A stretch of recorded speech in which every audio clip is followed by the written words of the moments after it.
বিধায়ক মই নাম নলওঁ এতিয়া কেইবাজনো বিধায়ক কেইবাজনো দলৰ জ্যেষ্ঠ নেতাই মাননীয় মুখ্যমন্ত্ৰী মহোদয়ৰ সৈতে আৰু আমাৰ দলৰ নেতৃবৃন্দৰ সৈতে যোগাযোগত ৰাখিছে ইয়াৰ ভিতৰত কেইবাজনো আছে AIDF হ'ব পাৰে নহয় বিভিন্ন দল সংগঠন আছে নতুনকৈ কংগ্ৰেছ দেখিবলৈ পোৱা গৈছে ইছলাম ধৰ্মাৱলম্বী আৰু এইটো কথা কৈছোঁ কংগ্ৰেছৰ বুলি শুনা পাইছোঁ আৰু কেইজনমান বিধায়ক মানে AIDF দলতো যাব তো যিটো দিশৰে আগবাঢ়িছে কংগ্ৰেছ বিৰোধী দলৰ মৰ্যাদা হেৰুৱাবলৈ আগবাঢ়ি আছে ৰাহুল গান্ধী ডাঙৰীয়া যেতিয়া ভাৰত জোৰো হ'ল কংগ্ৰেছৰ হাহাকাৰ অৱস্থা এতিয়া অসমত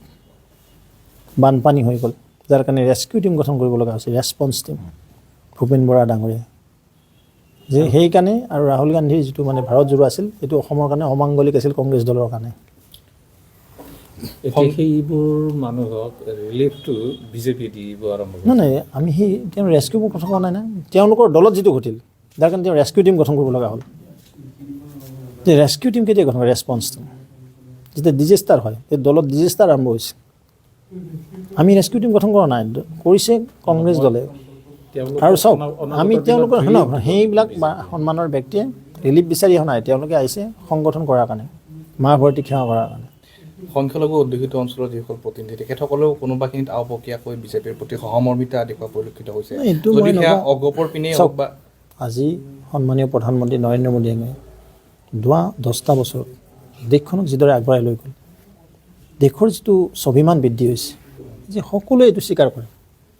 দেশৰ যে আন্তঃগাঁথনি জাগা যাতায়াত যোগাযোগ কৃষকক সন্মান মহিলাক সন্মান দৰিদ্ৰ কল্যাণ যোজনা আৰু